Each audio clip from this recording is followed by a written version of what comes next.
There is power and strength whenever we wait till the breeze blows by.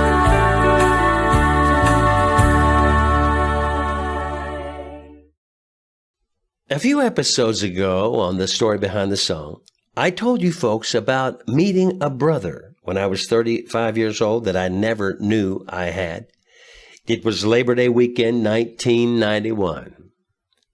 In January of 1992, I went to Gainesville, Florida, where brother was dwelling, to spend a week with my new brother Ben and get to know this guy. It was really interesting to see how much he was like Dad. Wasn't raised with us, wasn't raised around Dad, but his mannerisms, his looks, and even to the way he drove a car, it was unique and rather scary. Well, Brother Ben decided he was going to take me around Florida on a sightseeing tour. We'd sung all around there, but it was wonderful just the two of us to be doing something together. So we went down around Orlando, and guess what we did? We ran into the great Shannon Childress, the piano player for the Hoppers, and he was down there on vacation. They always vacation in a week or two in January. We knew one another. We discussed co-writing songs together as early as 1988, but we just had never gotten together to do so. So we picked a day within a couple of weeks' time frame to follow when we would both be back at North Carolina. We decided that I'd go to his place at Madison, North Carolina, and we would investigate to determine whether we'd have any magic, so to speak, as a co-writing duo. I had had some success as a writer by that time, but I'm going to tell you something. I had never gotten used to getting comfortable presenting a newly finished song to anybody. Because it's truly like taking your clothes off in front of folks. You end up being totally exposed emotionally, psychologically, spiritually, musically. You're bearing your soul, and you run the risk of being laughed at, ridiculed, demeaned, hated, or loved.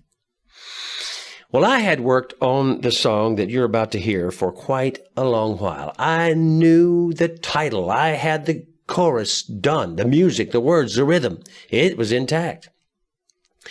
But I had no idea what the tune was going to be for the verses, and even though I had written out words and overall themes for what I wanted to be said in the verses, I was not able to abbreviate my thoughts at all and make any of that content fit in any concise way. So I figured, well, I may as well take this to Shannon and see if he has any thoughts on it. It's certainly looking like I'm not going to be able to finish it, so I decided to sacrifice my pride, my ego, and half a song that it seemed there was no way I was going to finish and see what would come of it.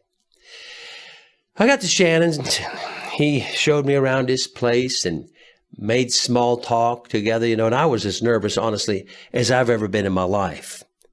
I'd never done this. But finally he said, "Robert, are you working on anything I could help you with?"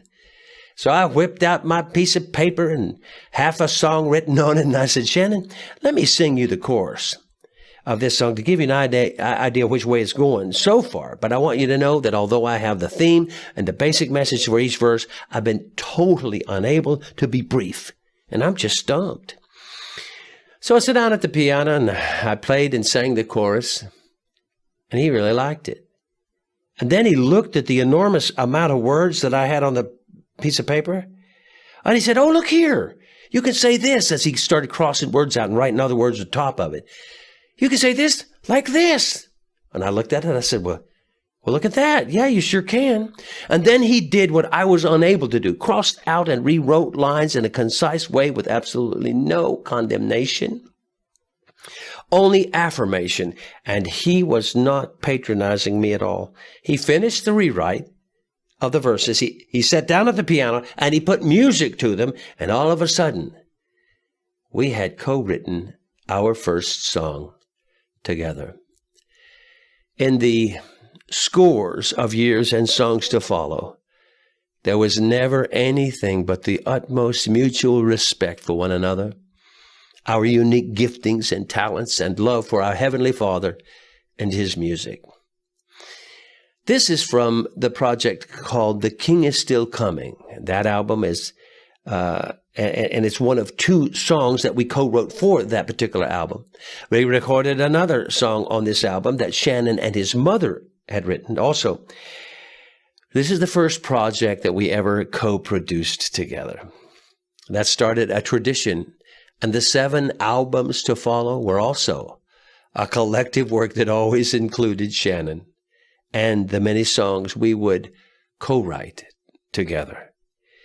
Here it is. It's the first song ever co-written by me and the late Shannon Childers. It was also recorded by the Greens, but I couldn't find any footage of them. And this song is entitled, Till the Breeze Blows By.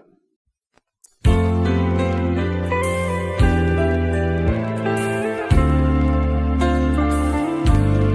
mighty eagle is graceful on high. There's much we can learn when he takes his flight,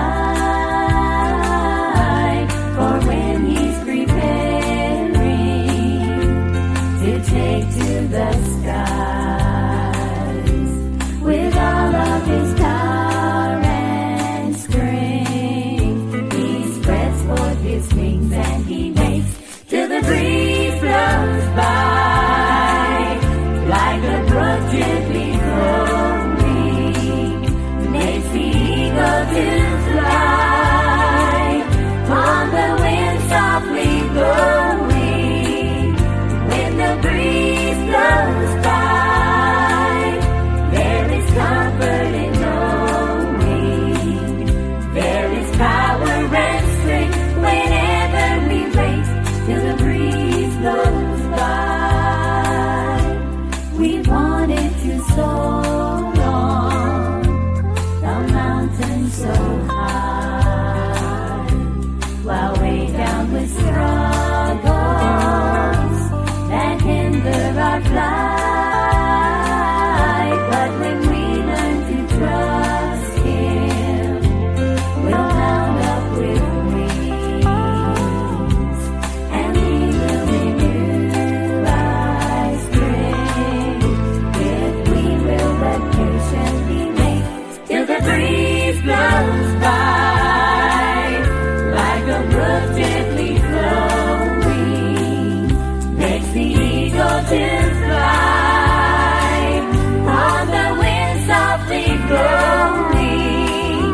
When the breeze blows by, there is comfort in knowing there is power and strength whenever we wait till the breeze